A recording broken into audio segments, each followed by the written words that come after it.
रुक्मिणी आश्चर्य करती रही कि ये पत्नियों सहित वन विहार को छोड़ने के लिए तैयार नहीं और ब्रह्मचर्य की कसम दे रहे और यमुना रास्ता दे रही। चली गई। फिर सोचते सोचते वहां महात्मा जी थे, उनको कहा कि ऐसे ऐसे व्रत का है, भरपूर लाया है, आप चिंता मत कीजिए। तो उन्होंने कहा वैसे फलाहार तो अभी हो चुका है, लेकिन तुम व्रत के उद्यापन की बात करती हो इसलिए खाता हूं। बैठ गए और देखते देखते 3-4 आदमियों का जो लाया था वो पूरा का पूरा डकार गए। फिर रुक्मिणी ने कहा ठीक है, अब वापस जाना है, आते समय तो पतिदेव ने अपने सामर्थ्य से रास्ता दिलाया था, अब क्या करूंगी? तो ले चलो यमुना किनारे ले आए उसको और यमुना जी को कहा, यमुना जी अगर जन्म से अब तक मैंने पूर्ण अनशन व्रत का पालन किया है तो रास्ता दे दो। रास्ता दे दिया। वो वापस आकर कृष्ण को पूछती है कि ये क्या मामला है, आप ब्रह्मचर्य की कसम दे रहे, वो 3-4 आदमी का खाने वाले अनशन की कसम दे रहे, यमुना जी रास्ता दे रही। तो कृष्ण ने आगे देखो, मेरे प्रारब्ध के कारण इतने सारी पत्नियों का प्रतिपालन करने का कर्म मेरे नसीब में आ गया है, तो मैं कर रहा हूं, मेरे लिए नहीं कर रहा हूं। वो कर्म मुझे करना है, प्रारब्ध भोग को चुकाना है, इसलिए कर रहा हूं, मैं निर्लिप्त हूं और इसलिए मैं ब्रह्मचारी हूं। उनको वो कर्म प्राप्त हुआ है, वहां रहना, और तुम गई वहां, वो तो खाते नहीं कुछ, निराहार रहते, कई बार सूखे पत्ते खा के रहते, लेकिन अब तुम अपना पुण्य प्राप्त करने के लिए उनके पास गई हो याचक बनकर, तो ना कैसे कहेंगे? उन्होंने तुम्हारी मनोकामना पूरी की। तो ब्रह्मचर्य का ये अर्थ है क्या? नहीं है। लेकिन कृष्ण ने अगर कहा है तो गलत कहेंगे क्या? नहीं है, एक परिस्थिति है, तो उसको अभिव्यक्त कैसे करना, और वो ऐसे अभिव्यक्त करते हैं, इसलिए हर आदमी अपने जीवन में उसको ऐसे ही लेके चल नहीं चलेगा। अनशन यानी क्या? ये निश्चित है, वही अनशन है, दूसरा नहीं है। लेकिन वो महात्मा जी का उस समय उनका अनशन वही था। ऐसे इस हिंदुत्व को जिस परिस्थिति में जाना पड़ता है, शिवाजी महाराज हिंदुत्व वाले थे कि नहीं? बिल्कुल पक्के हिंदुत्व वाले थे। यानी क्या? उनको भी मालूम था सत्य अहिंसा, अहिंसा पर उनका पूर्ण श्रद्धा था, सत्य पर उनकी पूर्ण श्रद्धा थी। अफजल खान को धोखा दिया कि नहीं? धोखा दिया कि नहीं? अफजल खान को धोखा ही दिया। बहुत लोगों ने आरोप किए, उन्होंने उत्तर दिया, उनका पत्र है, कहा बिल्कुल अफजल खान को मैंने धोखा दिया और दूंगा। वो प्रतिज्ञा करके आया था जिंदा या मुर्दे पकड़ कर ले जाने का, मैं कैसे उसके हवाले हो जाऊं, मैं कैसे मरूं उसके हाथों? मैंने उसको धोखा दिया। एक उदाहरण बता दो, किसी दोस्त को मैंने धोखा दिया, तो शिवाजी महाराज को धोखेबाज कहेंगे? राजनीति है, शत्रु है, वो स्वयं को समाप्त करेगा ही, देश धर्म संस्कृति को समाप्त करने वाला है, उसको मारने से सबका कल्याण होने वाला है, और ऐसा वो मरेगा नहीं मैदान में, तो क्या करेंगे? सत्य की अभिव्यक्ति है। भगवान कृष्ण ने कर्ण को कहा कि तुम बड़े धर्म की कसम दिला रहे हो, तुम्हारा धर्म कहां गया था? पूरा आर्गुमेंट देखिए, फॉल्स आर्गुमेंट है, फॉल्स आर्गुमेंट है। तुम्हारा धर्म कहां गया था? अरे उसने गलती की इसलिए तुम गलती कर रहे हो क्या? इसकी परमिशन नहीं है, लेकिन उस समय वही धर्म था।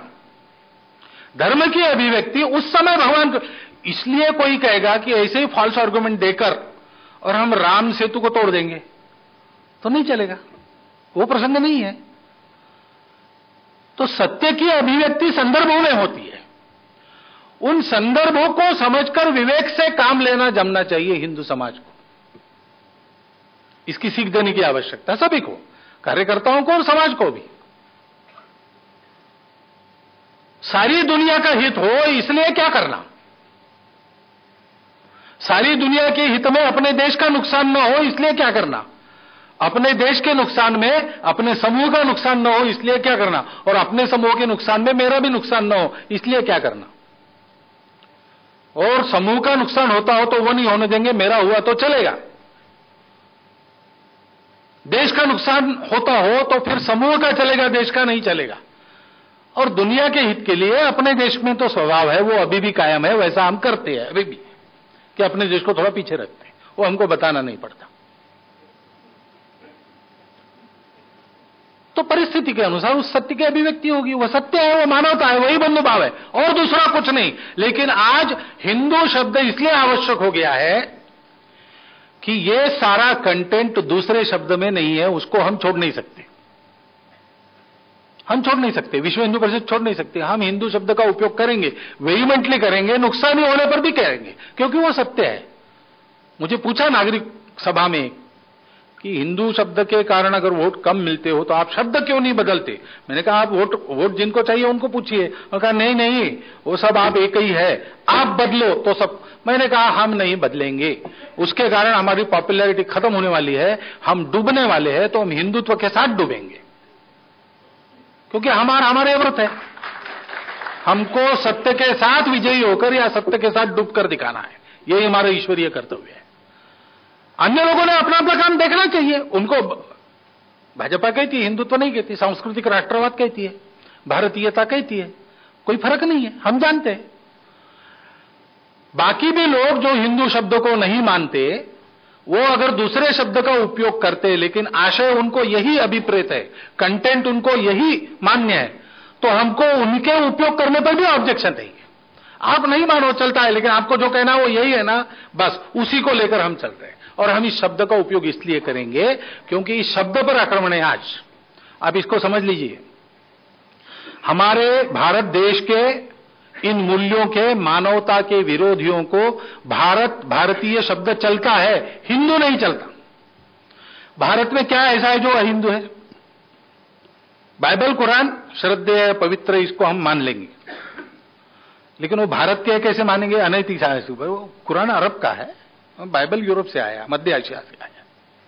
ईसा मसीह रामकृष्ण परमहंस ने साधना में उनका साक्षात्कार किया था, इसलिए हम उनको श्रद्धेय मानने में हम दिक्कत नहीं, लेकिन वो भारत के कैसे मानेंगे? नहीं मानेंगे। जो भारतीय है वो हिंदू है, और इसलिए हिंदू भारत समाज, लेकिन भारत उनको चलता है, हिंदू नहीं चलता। क्यों? क्योंकि भारत बदलते रहता है हिंदुओं के पुरुषार्थ के आधार पर। भारतीय कहने बाद कौन सा भारतीय? 14 अगस्त 1947 का भारतीय कि 15 अगस्त 1947 का भारतीय? या अफगानिस्तान जब गांधार था तब का भारतीय? या भविष्य में जब कभी फिर से अखंड भारत होता तब का भारत? कौन सा भारतीय? ये बदलते रहता है, इसलिए बड़ी सुविधा वाली बात है। चाहे जब आप बड़ी संख्या में मतांतरण कर लो, उनकी एक मूवमेंट खड़ी करो अलगाववाद वाली, अगर वो सफल हो गई तो कह दो कि ये भारत नहीं है। कश्मीर में ले लो ना, सार्वमत ले लो ना, बार बार कहते, क्यों? उनको आशा है अब वो भी पूरी नहीं होगी, क्योंकि पाकिस्तान के साथ वो जाना नहीं चाहते, भारत में स्वतंत्र रहना चाहते, इसलिए वो उधर नहीं जाएंगे। लेकिन पहले तो वातावरण था कि सार्वमत लेते तो शायद, तो क्या मत पर ठहरने वाली होने वाली बात है, लेकिन तंत्र ऐसा चल रहा है, इसलिए उनको भारत चलता है। यह पूरा का पूरा आशय जिसमें उदारता है, मेरा ही सही तुम्हारा सब गलत, ऐसी प्रवृत्ति नहीं है। हम सबका सही है, साथ मिलकर चलेंगे, सृष्टि का शोषण नहीं करेंगे, आदि आदि सारी बातें जिसमें आती है, जो आज बहुराष्ट्रीय कंपनी के हित के विरोधी है, मल्टीनेशनल्स के विरोधी है, सारे देश पर अपना आर्थिक डंडा चलाना चाहने वाले ताकतों की विरोधी है, सारे देश को एक ही संप्रदाय के रंग में रंगने वालों के हित के विरोधी है। ऐसे एकाधिकारशाही चाहने वाले और कट्टर मानसिकता के ताकतों के विरोधी एक ही शब्द है हिंदू, वही कंटेंट व्यक्त करता है, और इसलिए उस पर सब आक्रमण है। और इसलिए विश्व हिंदू परिषद और संघ इस बात को नहीं छोड़ेगा। बाकी लोगों को छूट है, करो किसी भी शब्द का, लेकिन ध्यान में रखो कंटेंट ये है, आपको ध्यान में रहना चाहिए, हमको ध्यान में रहना चाहिए। परिस्थिति विशिष्ट अभिव्यक्ति हिंदुत्व की करते समय भी हमारा विवेक रहना चाहिए कि ये हम क्यों कर रहे हैं। हमारा आदर्श अभिमन्यु मरने के बाद उसके मस्तक पर लात मारने का नहीं है, रावण मरने के बाद मरने के पहले लक्ष्मण जी को भेजना कि वो श्रेष्ठ पब्लिक एडमिनिस्ट्रेटर है, उससे उपदेश लेकर आओ, ये हमारा आदर्श है। हम बैर भी करते हैं, लेकिन एक मर्यादा तक, और बैर का उद्देश्य अपने स्वार्थ का साधन नहीं होता, दुनिया का कल्याण होता है। दुनिया के कल्याण में दूसरा पर्याय नहीं है, तब ये लास्ट रिसॉर्ट रहता है। अन्यथा युद्ध के पहले भी अंगद को हम भेजते कि जाओ जरा समझा के आओ।